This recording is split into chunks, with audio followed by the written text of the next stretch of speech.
Hello, welcome to the last video of this Fusion 360 basic training video series. In this video, I'm going to talk to you about the rendering, producing photorealistic images of your concept or your design so we can use it in a printed media like in a brochure or like a report or a digital media, a website or a blog or something like that. Why did I decide to teach you this is, so you're working on a project, right? So that's your concept, your idea that is gonna eventually solve a problem. So you need to get someone's attention. So you need to, eventually you will market this, you will commercialize this. So when it comes to that stage, presentation plays a huge role. But what in a presentation, what takes the most of the attention? Something that eye-catching. So that is why it is important that you produce photorealistic, I can say cool looking images of your project. So I can show you some examples here. So these are, there you go. So some models I did through, during my education here. This is a multifunctional walker or like a rollator. So I wanted to show that is collapsible and can fit in a small car. I managed to do a bit of image processing, put that rendered image inside a car boot like this. So this is another version that's like that. See, so this kind of an illustration is very important when you're trying to, uh, you know, get some funding for a project or basically get attention. All right. So when it comes to rendering, there are a few steps I'm going to walk you through. First one is setting up material. So I briefly showed you throughout the previous videos how to set up material appearances. I'll do that as a continuation. Also positioning. So images, those are the ones we are looking at, right? We are taking images. So in that case, I'll talk about some angles that capture most of the details of your design. Also, texture adjustment. I'll brush through on this one because that can get pretty detailed because how you arrange like a wood grain. So how are you going to arrange that so it reflects most of the beauty of the design. Environment, background, setting up a background to that. So giving a context of for your design. So example, if you're having like a designing a metal piece, you would not put that in a background of a road. If that's a car, obviously you will put that on a road. If that's like a metal piece, something like that, hanger thing we are designing, I'll just mount that on a wall. Then the rendering methods, you can do that in your computer and also in Autodesk Cloud as well. All right, so that is the plan. Let's get to the business. Okay, so we are back in Fusion 360 and we got our friend here. It's a simple design, but it will uh, that's sufficient for us to learn the basics of the process we are going to learn.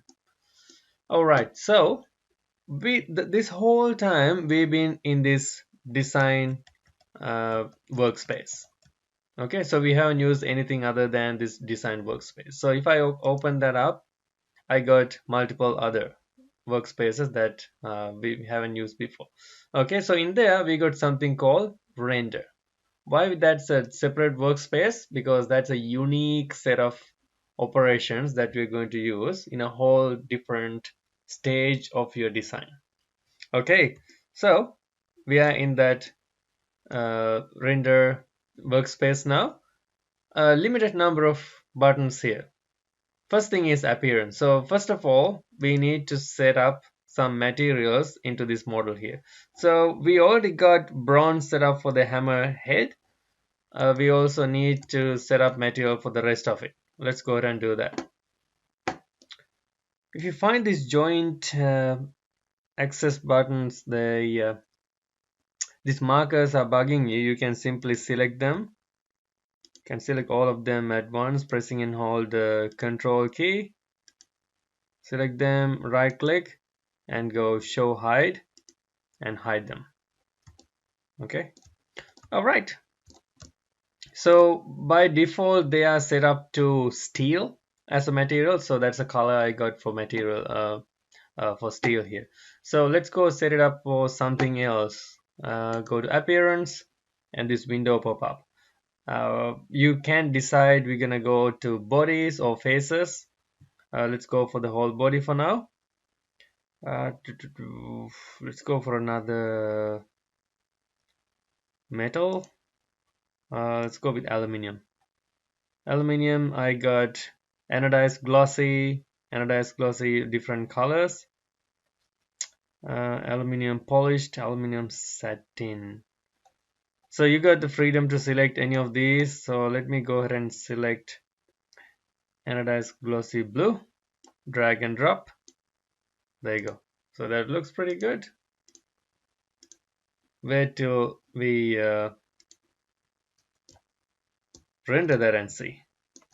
Okay, so then the bolts, let's leave it like that as steel, and the hammer, let's change that to something else. How about plastic? Let's make it an overkill to have an aluminium hanger to hold a plastic one. Anyway, so we are just learning here. Metal, paint, plastic. Okay, there you go. Peak page, textured, transparent. No, we don't want transparent. How about nylon white?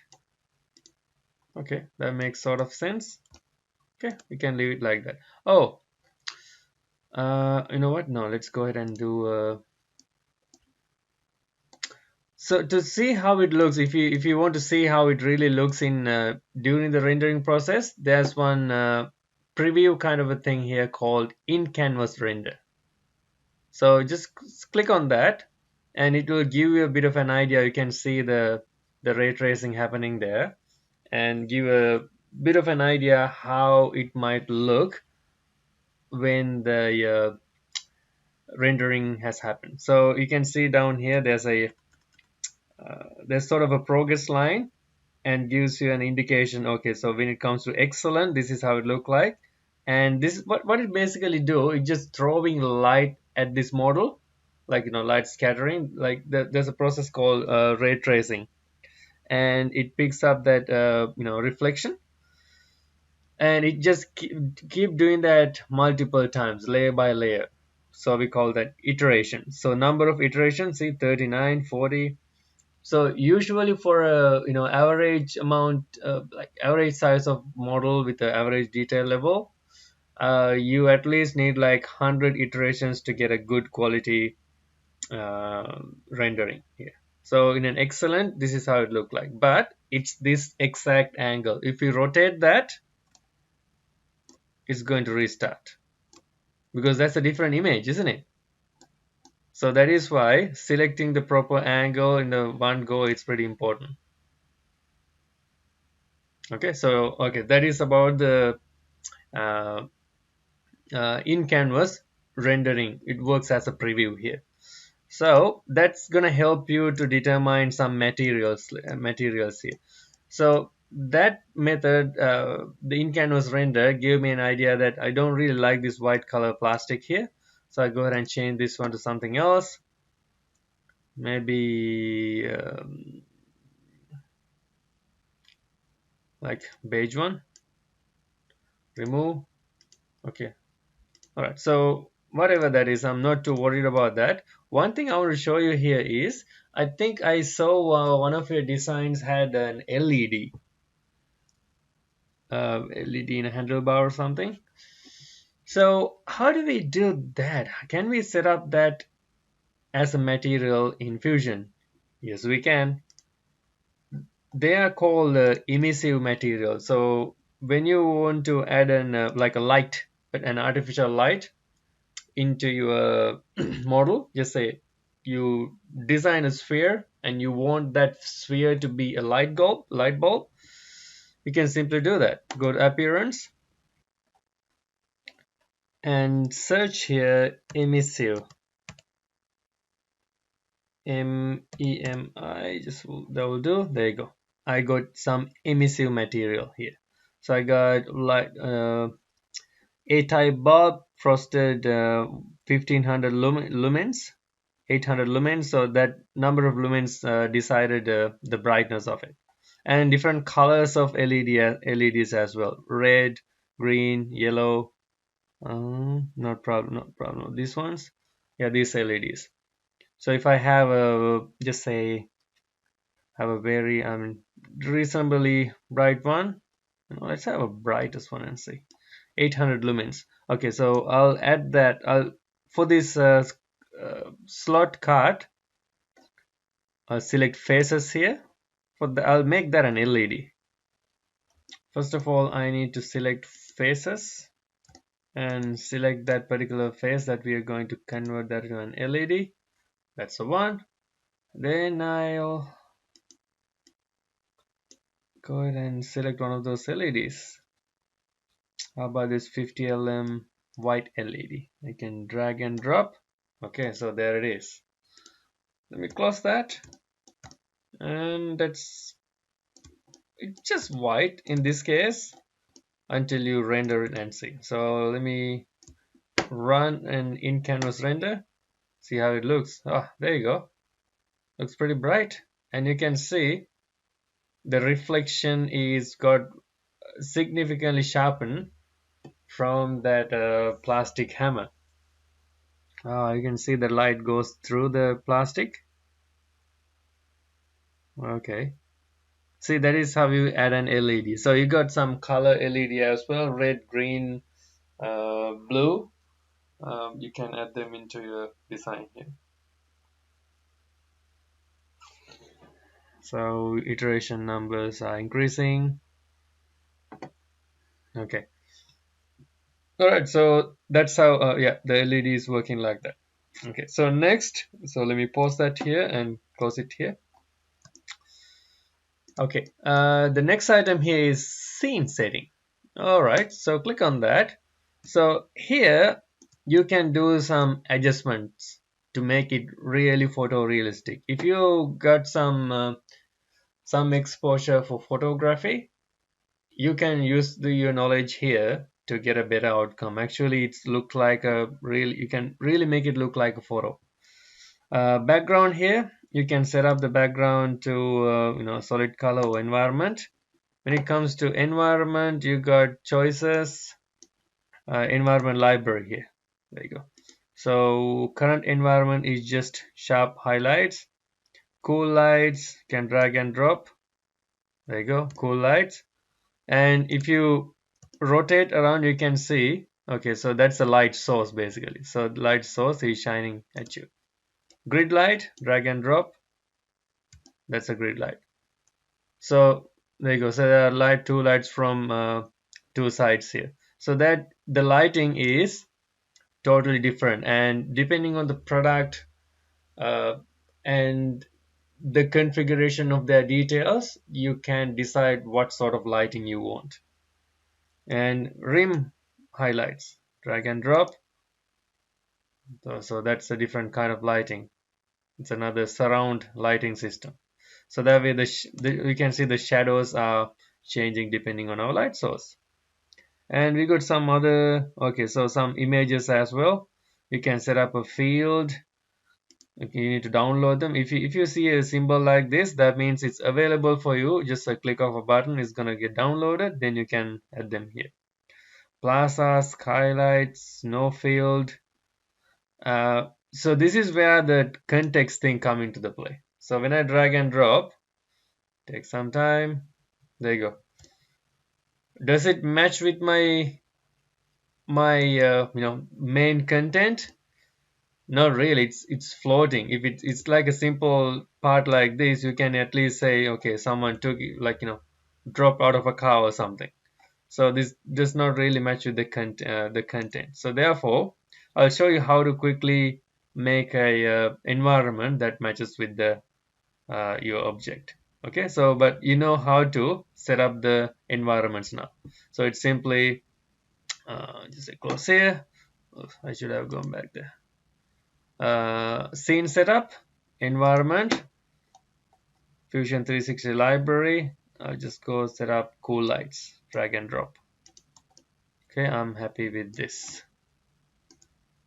What did I have before? Sharp highlights.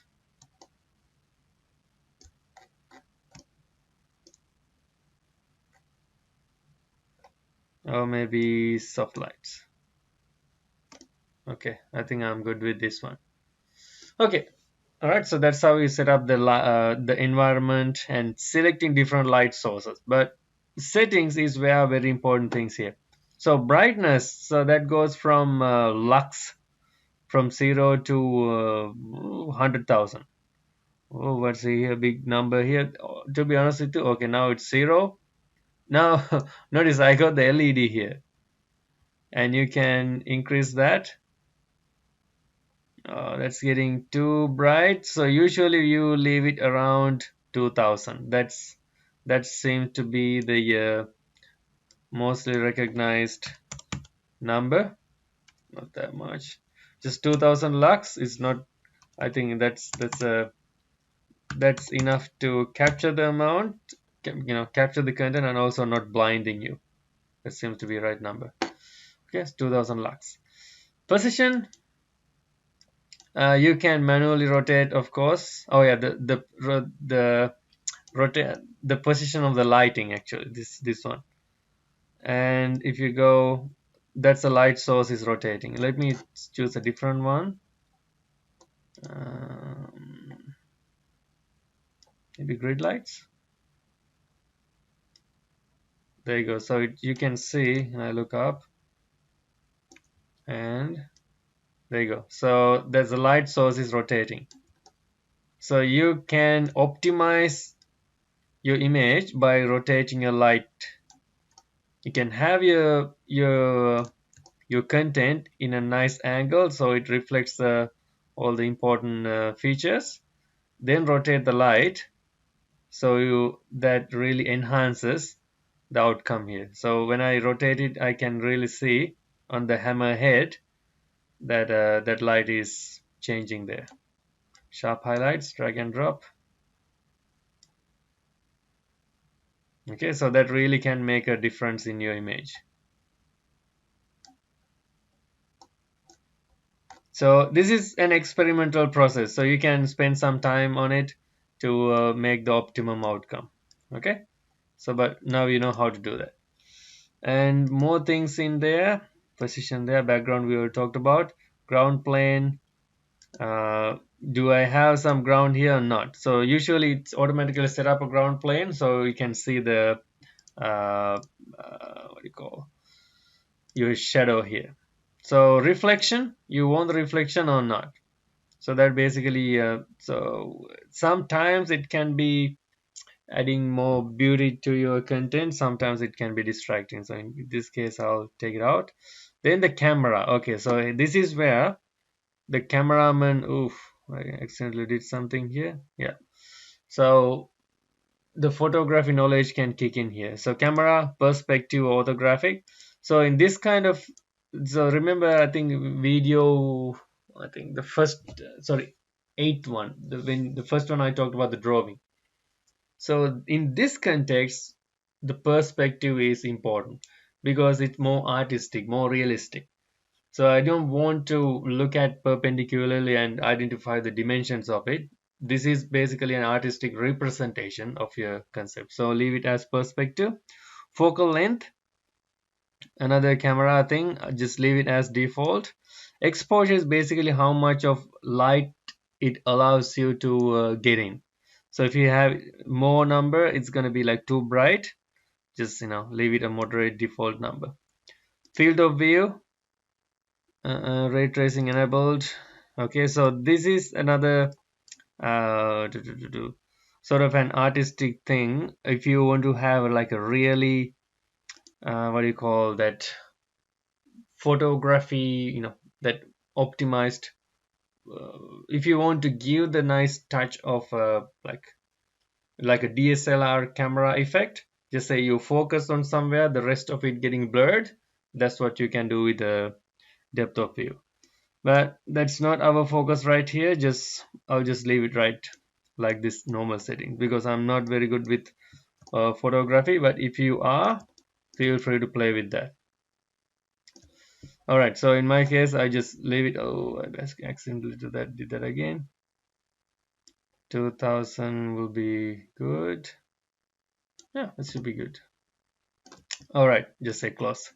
Okay, so in my case now, I'm missing a background. So what I'm going to quickly do, I'm just going to make this thing mount to a wall. That's simply done by adding a wall here. So I just leave it here. I just quickly go back to design. Right now I'm here. Good. And sketch on this plane, this face, and just draw a rectangle.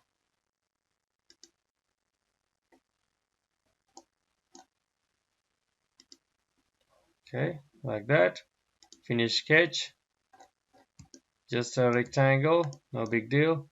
Actually, I can grow that a bit.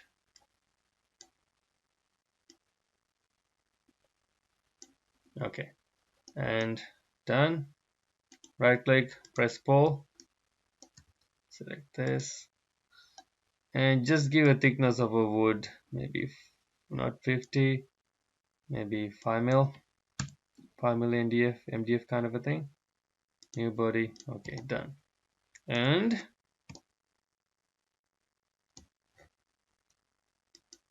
in this phase, I'll do another sketch.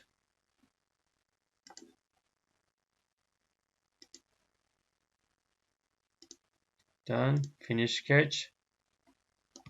And right click, press pull.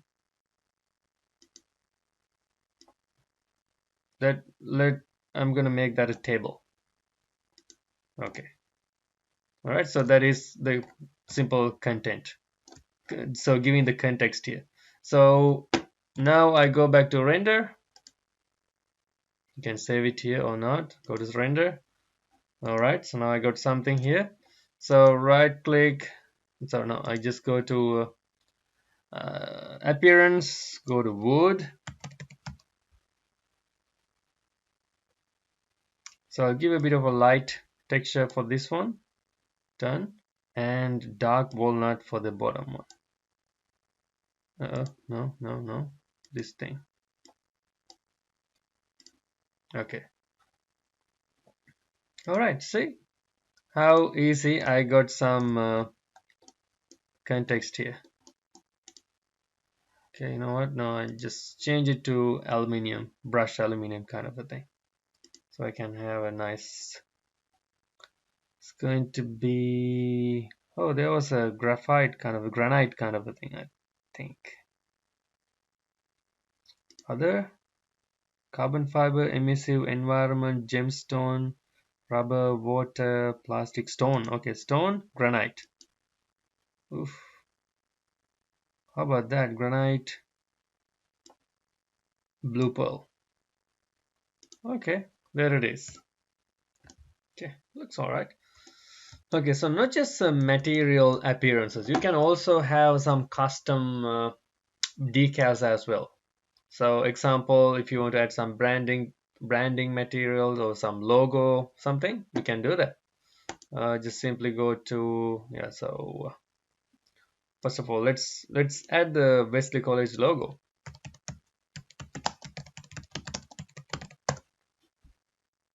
Uh-oh. Melbourne. Hope that's the one. Yep. So I can right click, save image as, save it in that location somewhere in here. College decal. Done. Okay, so go back to Fusion and decal. Insert from my computer. Select that. Face, I'll select that. So you can scale up, scale down, position, reorient, rotate, like that. Or you can make it look like, yeah, anyway, that's fine. That looks good. Just want to show you how it's done. Okay. And okay. So that's how we set up material and the scene setting, decals, everything here. So now it's ready for proper rendering here. Okay, so that is done. Zoom in a bit. Okay, your positioning matters, so make sure you position that so that you can capture most of the important features. I think something like that. You decide the angles you like it to be. Okay, so then you click on this kettle. Click on that, then you got options here. How you see, it has some preset settings here. If you wanna have it for a website, you got different uh, properties here. So in megapixels, mobiles, same thing, megapixel, but bit of a compressed. And print, you got parts per inch, I believe. I think it used to be some other unit. Anyway, so you got again, so there's a megapixel equivalent there, 4 by 6, 8.5 by 11. Also, video sort of, if you wanna include that into a video as an image, or custom settings. So you can have your custom settings here. I mean, if you are really you're aware of what are the aspect ratio, image size, and exposure. If you know this, you can go ahead with that. And if there's a set image size that you really want, just say for a report or magazine, you can select that. For now, I can use web, and let's see, pretty good quality here. Then render with the quality, cloud render or local renderer. If I use local renderer, then it's gonna get it how fast it's gonna happen depends on your graphic card quality, how good your graphic card is, your graphics processing. If I do click on that, preparing local rendering started. Now it can take ages to do the proper rendering here, because my computer is not the strongest in graphics department. Yeah, it's gonna take a while. Remaining time 10 minutes. Okay, so meanwhile you can go back here, and the other method is cloud renderer. So that is done through your Autodesk account. So when you download Fusion 360, you are signing up with Autodesk, right? Autodesk, and you make an account. So when you do that, you also what you are doing is through cloud, you are sort of outsourcing this rendering to happen through an army of supercomputers owned by Autodesk. So example, I'll go with standard cloud renderer and render. Cloud rendering started. Once the rendering is complete, click the thumbnail in the rendering gallery to view full image. Okay, something's happening here. Standard. So when I click on that, the rendering gallery pops up. So it takes some time. So I'll stop the video and come back and show you. Alright, it took a very long time. The cloud one is almost ready here. And what I'm looking at is what I'm done in this computer, the locally. I just, I canceled the one I initially had, the high quality one, because it looks like it's going to take ages. So I went for a low quality one. So let me click on this one. That's not too bad. But obviously I haven't selected the proper angles, and I haven't zoomed in properly onto the object. So once you got that product here, got that image, you can download that. It's gonna get downloaded as a PNG or JPG file. Yeah, let's save there. And you can also share with Fusion 360 Gallery or A360. That's the Autodesk platform for file sharing. This one looks alright. And this is how it looked like. So let me bring it up a bit. Not too bad. So there's a nice, oh look, zoom in a bit. So there's a nice blurry effect here. Notice? So it looks like an image here, but I'm not sure where it's focusing. I got some blurriness here as well. Looks like I'm focusing on the hammer head. And there's a shadow here as well. So I can crop the picture and make it uh, look pretty good. You can capture the features you like to capture and save. Okay, so that is a rendered image of something we've been developing on this last uh, 2 3 or maybe more than that videos. Okay, so that's about rendering, and that concludes this Fusion 360 basic training program. Hope you learned something and enjoyed the process. And I apologize if I miss anything or anything that was not clear, because this program we were planning to have it on campus, but unfortunately due to the current situation we had to go online, and not even online, I had to prepare some videos to guide you through to help with the CAD component of your project. Hope this was some help to you, and I have provided the necessary tool set that you can convert the concepts you are having now into Fusion 360 CAD models. But if you have further questions, you can contact me through your teacher. Please don't hesitate to ask questions. I prefer you to have a list of questions on how to do certain operations, certain things. Then I can have another video answering your questions, like specific for your the challenge you are facing.